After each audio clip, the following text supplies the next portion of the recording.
इतिहास प्रथम थर पर लगिला सर्वाधिक मेट्रिक टन पण्य नहीं आसीथिबा जहाज लीला लिस्बन। पारादीप बंदर सिकु एक वर्ष लगिला सर्वाधिक पण्य परिवहन क्षमता रखिथिबा जहाज एमवी लीला लिस्बन, जहां को नहीं पारादीप बंदर स्टीवेडोर संस्था स्वस्तिक स्टीवेडोर कर्मचारी मानक मध्यरे आनंदर माहौल सृष्टि होइछि।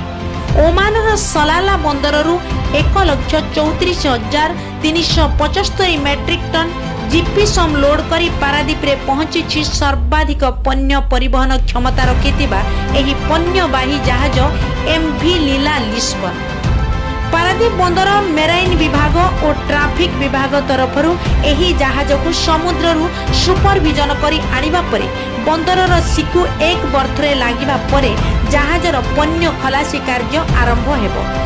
तेबे एही पण्यवाही जहाजटी बंदर बर्थरे लागिबा परे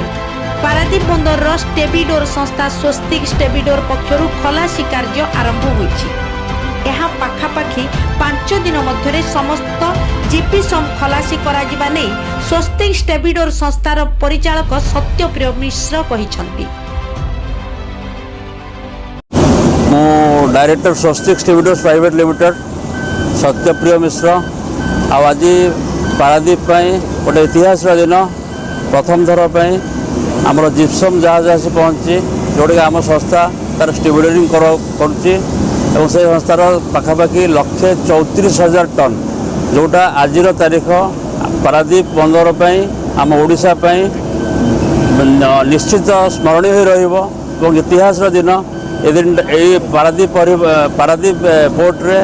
ये जिनस आगुरी केबे भी आसी नथिला एवं आमर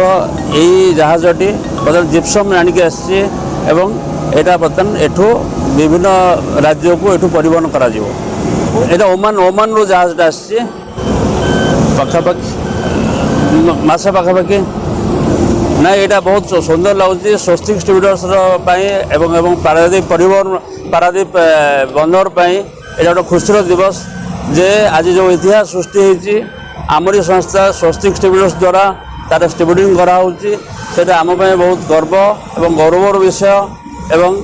ओडिशार इतिहास रे भी यहाँ प्रथम थर पर बहुत खुशीर विषय। आगु को आहरी भल हम एवं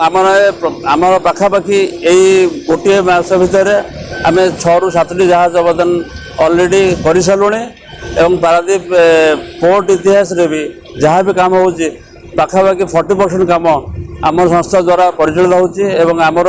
दृढ़ आशा विश्वास अच्छी आमर समस्त सहकर्मी सहचारी जो मैंने अच्छा भी आमर बहुत आस्था अच्छी आम सुचारू रूप यहाँ कम करूँ आगू को आर अधिक अधिक आहरी भी आसब आमर पारादीप को पाखापाखि 4 ରୁ 5 दिन आम धार्य करूँ 5 दिन भितर समस्त जहाँ भी अच्छी आमर